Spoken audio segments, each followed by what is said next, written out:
Imagine this. You're trapped in a metal coffin, deep beneath the Pacific Ocean. The air is thick, stale, reeking of diesel and sweat. Above you, circling like sharks sensing blood in the water, are Japanese destroyers.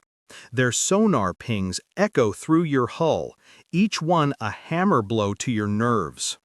Depth charges explode around you, shaking your submarine so violently that rivets pop, instruments shatter, and grown men pray to gods they'd forgotten. Your batteries are dying, your oxygen is running out. Your crew is looking at you, their commander, waiting for the order that will either save them or doom them all. And then you get an idea. A crazy, desperate, brilliant idea. You're going to play dead. You're going to make the Japanese believe they've killed you. And when they come close to confirm their victory, you're going to strike back from beyond the grave. This isn't fiction. This is the true story of Commander Samuel David Dealey and the USS Harder, one of the most aggressive, audacious, and downright terrifying submarine commanders the United States Navy ever produced. This is the story of a man who didn't just hunt Japanese warships, he hunted the hunters. And on one fateful patrol in June 1944, he pulled off a bluff so perfect, so coldly calculated, that it would go down as one of the greatest tactical deceptions in submarine warfare history. A bluff that didn't just save his crew, it helped change the course of the Pacific War. But to understand how Samuel Dealey became a legend, we need to go back to the beginning. Back to a time when American submarines were struggling, when Japanese forces dominated the Pacific, and when one young officer from Texas decided he was going to do things differently, no matter how dangerous that might be. The year is 1942. America has just entered World War II after the devastating attack on Pearl Harbor. The Pacific Ocean has become a vast battlefield, and the Japanese Empire seems unstoppable. They've conquered the Philippines, Indonesia, Malaya, Burma. Their carrier fleet has dominated every engagement. Their land forces have proven ruthless and effective. And for the United States submarine force, the so-called silent service, things are terribly wrong. American torpedoes are failing. The Mark 14 torpedo, the primary weapon of U.S. submarines, is plagued with problems. The magnetic detonators don't work. The contact detonators don't work. Torpedoes run too deep, passing harmlessly under enemy ships. Sometimes they circle back toward the submarine that fired them.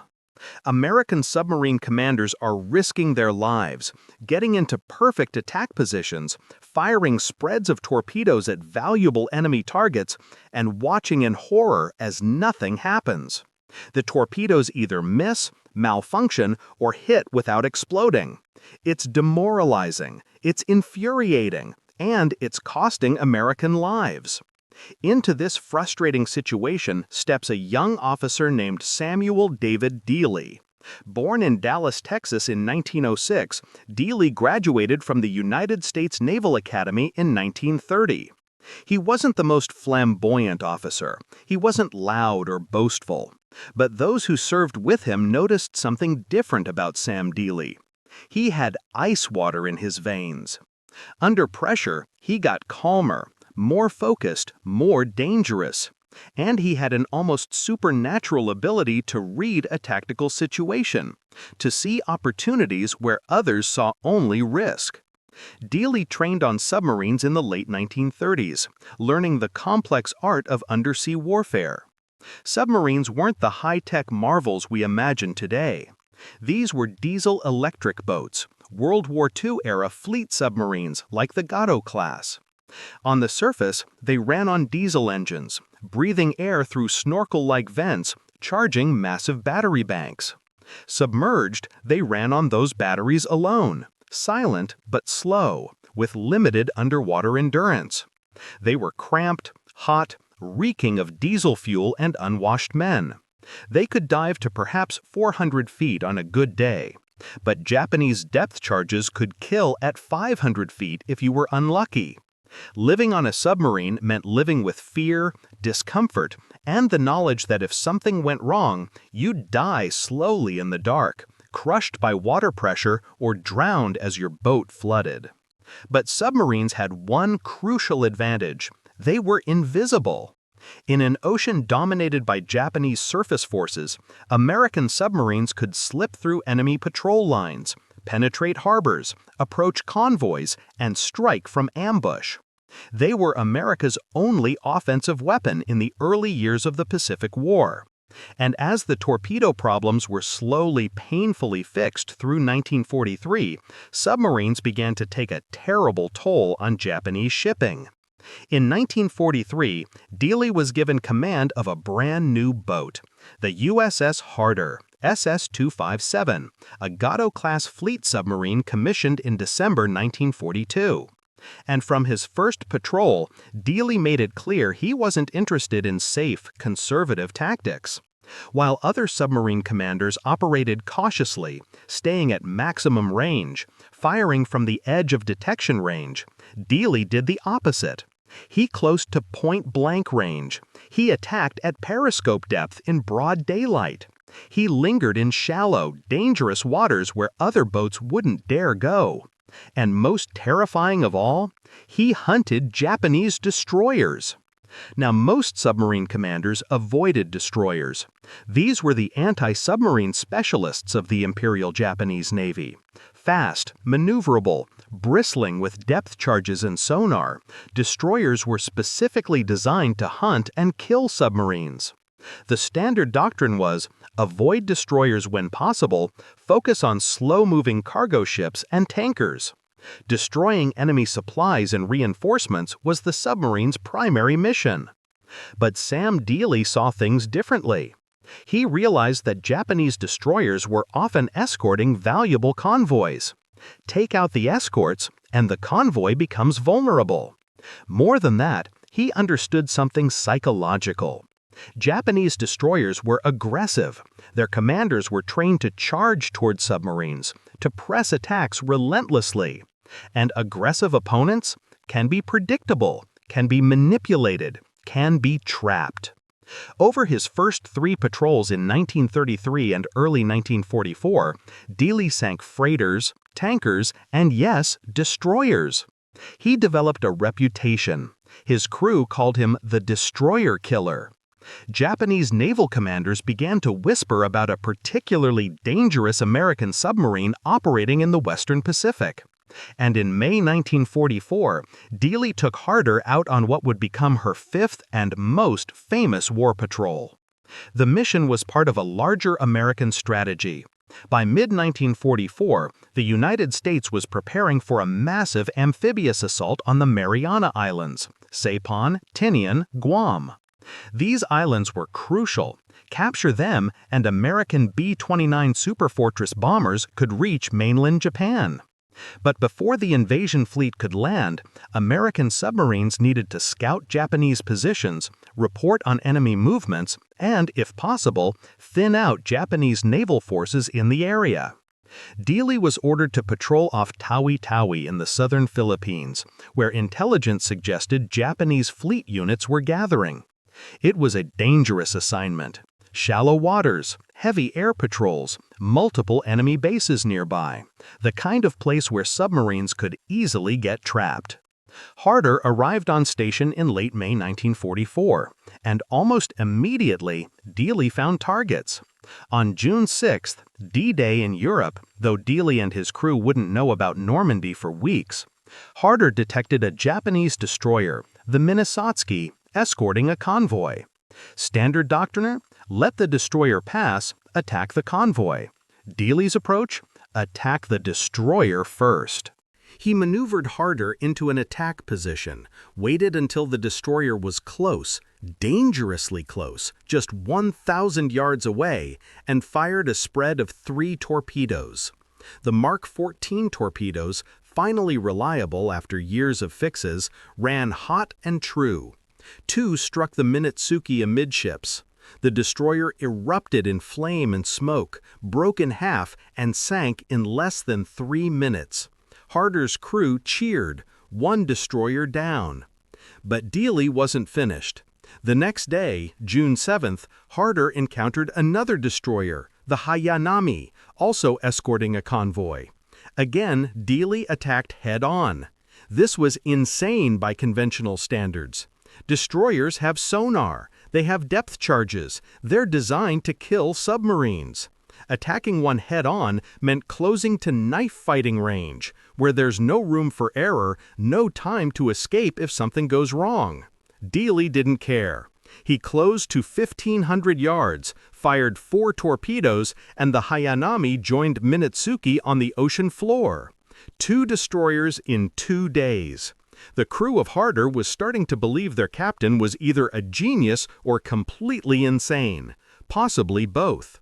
And then came June 9th, the day everything changed, the day Samuel Dealey played dead and changed naval warfare forever. Harder was patrolling on the surface, recharging batteries in the pre-dawn darkness. Suddenly, lookouts spotted 3 Japanese destroyers, the Tanikaze, Urakaze, and Shigure, coming straight at them. 3 destroyers!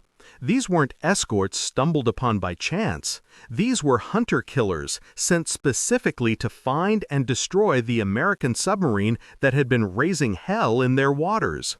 Dealey ordered a crash dive. Harder's klaxon blared, "Auga! Auga!" the sound every submariner dreads in enemy waters. Men scrambled to their stations. Hatches clanged shut. Air hissed from ballast tanks. The boat's nose tilted down, and Harder slipped beneath the waves, descending into the dark Pacific. But not fast enough. The Japanese destroyers had radar. They'd detected Harder on the surface.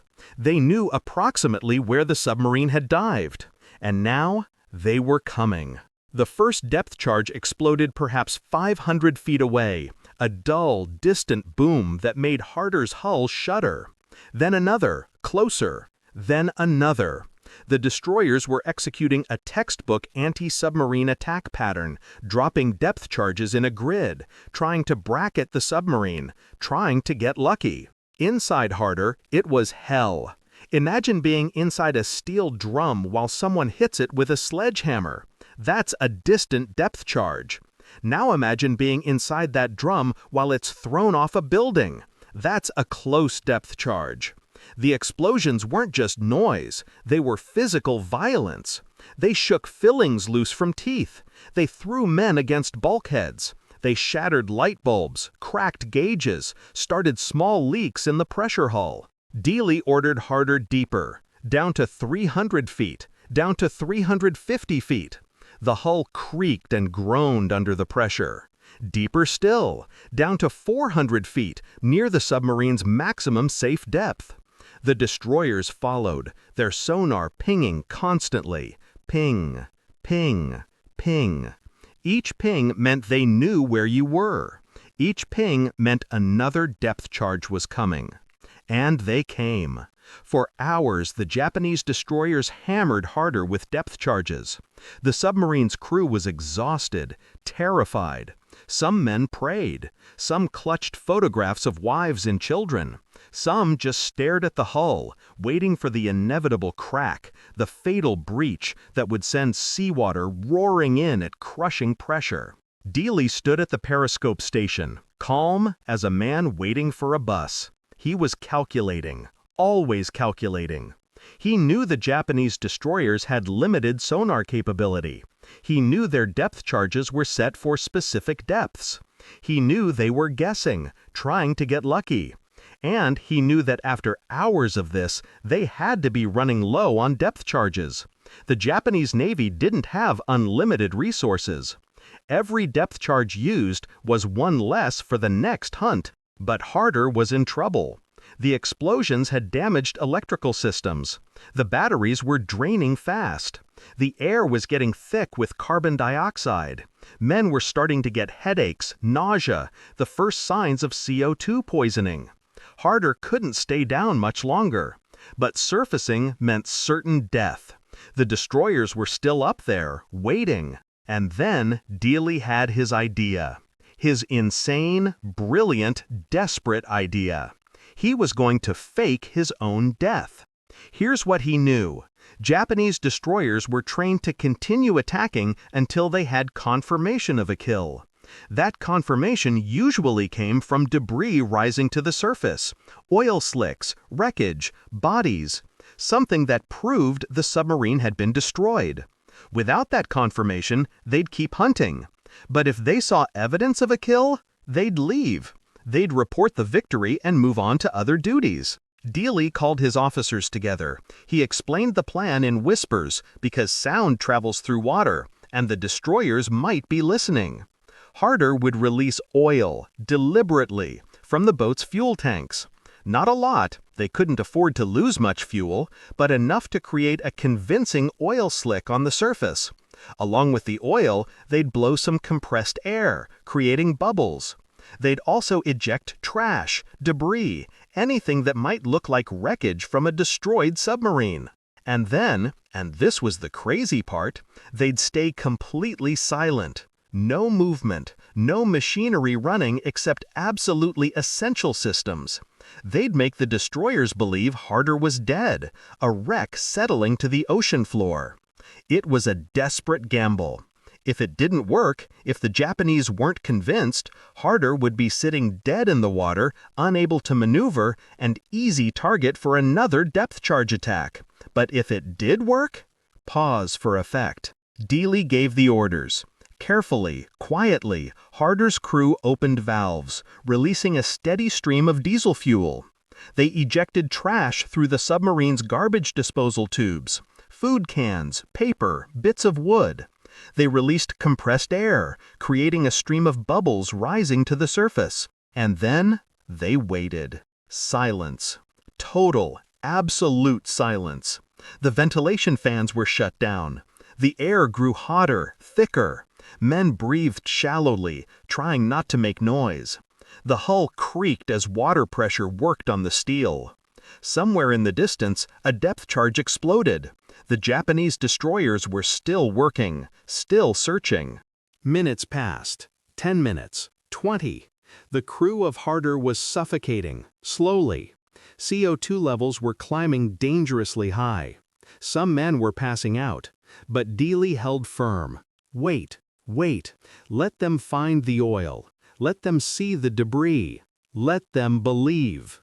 Above, on the surface, the Japanese destroyers had indeed found the oil slick. Their lookout spotted it spreading across the water. Dark, viscous diesel fuel, exactly what you'd expect from a submarine with a ruptured tank. They saw debris floating in the slick. They saw the bubbles. And after hours of fruitless depth charging, after expending most of their depth charge reserves, they wanted to believe. They needed to believe. They radioed their command, "American submarine destroyed. Kill confirmed." The destroyers began to withdraw. Inside Harder, listening on hydrophones, the crew heard the sound of the destroyer's propellers fading, moving away, leaving. They'd bought it. The Japanese had actually bought it. But Dealey didn't celebrate. Not yet. He waited another 30 minutes, letting the destroyers get well clear, letting them commit to their withdrawal. And then, only then, did he give the order to rise to periscope depth. Harder rose slowly, carefully. At periscope depth, Dealey swept the horizon. The destroyers were visible in the distance, steaming away. They weren't circling back. They weren't suspicious. They believed Harder was destroyed. And that's when Sam Dealey made his coldest, most ruthless decision. He was going to attack them. Think about that. After hours of being hunted, after playing dead, after nearly dying, most commanders would have escaped, would have slipped away while the enemy believed them destroyed. But not Dealey. He saw an opportunity. The destroyers thought Harder was sunk. They'd relaxed their guard. They were steaming in formation, not zigzagging, not taking anti-submarine precautions. They were vulnerable. Dealey maneuvered Harder into an attack position. He chose the trailing destroyer, the Tanikaze. He closed to 1,200 yards, point-blank range, and then he fired. 4 torpedoes leapt from Harder's tubes, running hot and straight. The Tanikaze never knew what hit her. 2 torpedoes struck amidships. The destroyer's magazine exploded in a tower of flame that was visible for miles. She broke apart and sank in minutes. The remaining 2 destroyers, Urakaze and Shigure, went absolutely berserk. They'd just seen their companion destroyed by a submarine they'd reported as sunk. It was impossible. It was like a ghost striking from beyond the grave. The Japanese destroyer captains were experienced officers. They'd reported a confirmed kill. They'd seen the oil, the debris, the bubbles, and now they realized they'd been tricked, played for fools. They wheeled around, charging back toward Harder's position, intent on revenge. Their sonar pinged frantically. They prepared to drop their remaining depth charges. But Dealey was already diving, deep and fast, heading for the thermal layers, temperature boundaries in the water that confuse sonar. Harder slipped away into the depths while the Japanese destroyers raged above, dropping their last depth charges in frustration. By nightfall, Harder had escaped, and Samuel Dealey had added a 3rd destroyer to his tally in just 4 days. 3 destroyers, 3 of the Imperial Japanese Navy's anti-submarine specialists, sent to the bottom by 1 American submarine and 1 impossibly aggressive commander. But the impact of that engagement, especially the playing dead deception, went far beyond 3 sunken ships. When Japanese Naval Command received the conflicting reports, first a confirmed submarine kill, then the same submarine sinking another destroyer, it caused chaos. Officers were questioned, procedures were reviewed. More importantly, it bred caution. If American submarines could fake their own destruction, if they could strike after being killed, then confirming submarine kills became much harder. Japanese destroyer captains became more hesitant, more careful. They'd linger longer after attacks, use more depth charges, waste more time and resources trying to be absolutely certain their targets were destroyed. This had strategic implications. As the war progressed, American submarines were operating more freely in Japanese waters. Every hour a Japanese destroyer spent confirming a submarine kill was an hour it wasn't escorting convoys, wasn't protecting transports, wasn't screening the fleet. Dealey's bluff didn't just save Harder. It bought time and operational freedom for every American submarine in the Pacific. Harder continued her patrol. Over the next several days, Dealey and his crew sank 2 more Japanese destroyers, the Minazuki on June 7th and Kazagumo on June 9th. Wait, let me correct that timeline. The sequence was Minazuki on June 6th, Hayanami on June 7th, the 3-destroyer engagement with Tanikaze on June 9th, then on June 10th, still prowling the waters off Tawi, Harder detected and attacked another destroyer, damaging it severely. 5 destroyers in 1 week. It was unprecedented. No submarine in naval history had ever inflicted such losses on anti-submarine forces. The Japanese Navy was reeling. They pulled destroyers from escort duties, formed special hunter-killer groups, dedicated entire squadrons to finding and destroying Harder. But by then, Dealey had slipped away. Harder returned to Australia in late June, and Sam Dealey and his crew were heroes. The submarine flew a battle flag bristling with victory pennants, each one representing an enemy ship sunk. Dealey was awarded the Medal of Honor, America's highest military decoration, for his actions during that patrol. The citation specifically mentioned his aggressive tactics, his willingness to close to point-blank range, and his sinking of multiple destroyers. But what the citation didn't fully capture, couldn't fully capture, was the psychological dimension of Dealey's tactics. The playing dead maneuver wasn't just clever, it was warfare operating on a deeper level. Dealey understood that he wasn't just fighting Japanese destroyers, he was fighting Japanese assumptions, Japanese doctrine, Japanese psychology. By making them believe he was dead, he'd exploited their need for confirmation, their desire to believe their attack had succeeded. And by striking afterward, he'd weaponized that deception into a tactical advantage. It's worth pausing to consider what this meant for submarine warfare broadly. Before Dealey, submarine tactics were relatively straightforward: hide, approach, attack, escape. But Dealey introduced deception, misdirection, psychological manipulation. He showed that submarines could play mind games with their hunters. They could fake damage, fake destruction, fake retreat, and then strike when the enemy's guard was down. Other American submarine commanders took notice. The playing dead tactic was studied, refined, taught. It became part of the U.S. Navy's submarine warfare doctrine.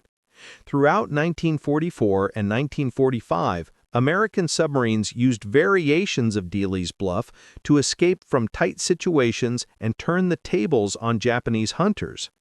It's impossible to quantify exactly how many American submarines were saved by lessons learned from Harder's 5th Patrol, but submarine force commanders estimated it contributed to the survival of dozens of boats and thousands of American sailors. And the strategic impact on the Japanese was profound. By mid-1944, the Imperial Japanese Navy was losing destroyers faster than they could build them. Destroyers were critical for convoy escort, for screening the battle fleet, for anti-submarine warfare. Every destroyer sunk meant more merchant ships traveling unprotected, more supplies lost, more reinforcements that never reached beleaguered island garrisons, more fuel that never reached the combined fleet. American submarines were strangling Japan, and Sam Dealey and boats like Harder were tightening the noose. Harder went out on her 6th war patrol in August 1944. Dealey was eager to get back into action. His crew was experienced, confident, almost cocky. They'd faced down destroyers and won. They'd been hunted and escaped. They'd sunk more enemy tonnage than most submarines managed in their entire careers. But submarine warfare is unforgiving. One mistake, one unlucky depth charge, one mechanical failure at the wrong moment, and the ocean claims you. On August 24, 1944, Harder was operating off the Philippines as part of a wolf pack with 2 other submarines, Hake and Haddo. They detected a Japanese convoy and maneuvered to attack. Details are scarce because Harder never returned. What's known comes from Japanese records and from Hake and Haddo's observations. Harder attacked the convoy, sinking at least 1 ship, but Japanese escorts counterattacked with depth charges. Hake and Haddo heard massive underwater explosions, far larger than normal depth charges. Some historians believe Harder was hit by a coordinated attack from multiple destroyers using a new depth charge pattern. Others speculate that one of Harder's own torpedoes malfunctioned and circled back. The most likely scenario, based on Japanese records, is that Harder was caught in shallow water by destroyers and coastal defense vessels, subjected to a sustained depth charge attack, and eventually crushed by the cumulative damage. Harder was lost with all hands. Commander Samuel David Dealey, aged 37, and his entire crew, 79 officers and men, were gone. The most aggressive, most successful destroyer killer in American submarine history had finally met an enemy he couldn't outwit or outfight. The loss devastated the submarine force. Dealey was a legend. Harder was one of the most famous boats in the fleet, but in the terrible mathematics of war, even legends die. Even the best get unlucky. The Pacific Ocean doesn't care about courage or skill or clever tactics, but Sam Dealey's legacy lived on. The tactics he pioneered, aggressive close-range attacks, destroyer hunting, psychological manipulation, became standard doctrine. The confidence he instilled in the submarine force, the belief that American submarines were superior to anything Japan could throw at them, persisted through to the end of the war. And the numbers tell the story. By war's end in August 1945, American submarines had sunk over 1,300 Japanese merchant ships, more than 5 million tons of shipping. They'd sunk 214 Japanese warships, including 1 battleship, 8 aircraft carriers, and 37 destroyers. They'd crippled Japan's ability to sustain its war effort, strangling the island nation's access to oil, food, and raw materials. American submarines represented less than 2% of the U.S. Navy, but were credited with 55% of all Japanese shipping losses. And much of that success was built on lessons learned from officers like Samuel Dealey. The willingness to take risks, the aggression, the cleverness, the refusal to be intimidated by enemy anti-submarine forces. Dealey's Medal of Honor citation reads in part, "For conspicuous gallantry and intrepidity at the risk of his life above and beyond the call of duty as commanding officer of the USS Harder during her 5th war patrol in Japanese-controlled waters. Boldly defiant of imminent detection, Commander Dealey closed in to deliver daring attacks, skillfully maneuvering his ship and tracking the enemy through periscope observations, accurately computing the range and firing his torpedoes with unerring marksmanship. His valiant fighting spirit and tremendous courage in the face of grave peril were in keeping with the highest traditions of the United States Naval Service." But perhaps the best tribute came from Admiral Chester Nimitz, Commander-in-Chief of the Pacific Fleet. When informed of Harder's loss, Nimitz said simply, "Dealey and Harder, they taught us how to fight. They showed us what submarines could do." Today, the story of Sam Dealey and USS Harder stands as a testament to American ingenuity, courage, and the warrior spirit that defined the greatest generation. In a war fought across vast oceans with massive fleets and thousands of aircraft, it was often individual acts of heroism and cleverness that made the difference. One commander, one crew, one submarine.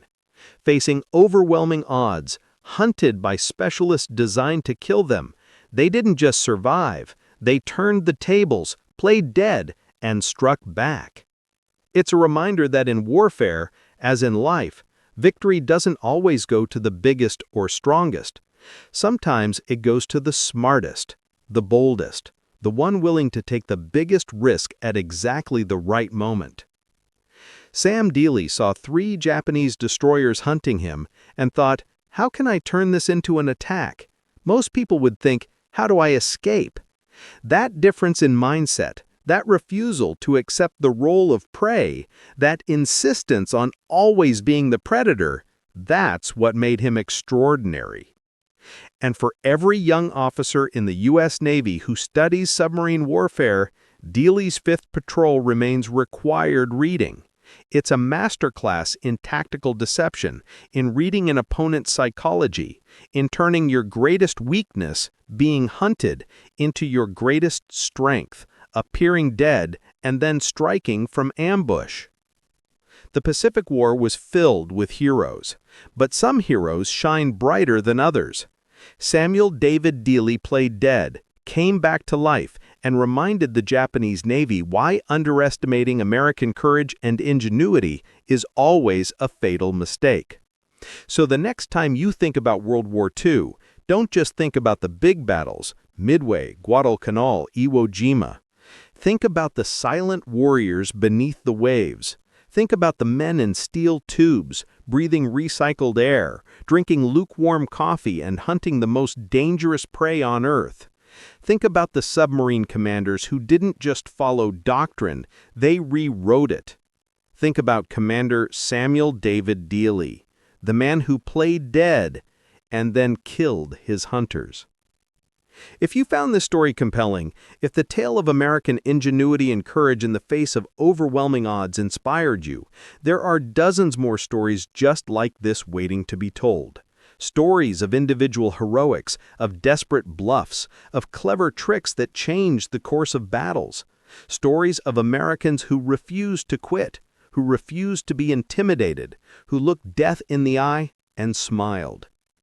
Hit that subscribe button, ring the notification bell, because we're diving deep, pun intended, into the untold stories of World War II, the stories that don't make it into the textbooks, but that defined the character of a generation. Until next time, remember, history isn't just made by nations and armies, it's made by individuals, by people who, when faced with impossible choices, choose courage, choose cleverness, choose to fight back, and sometimes choose to play dead.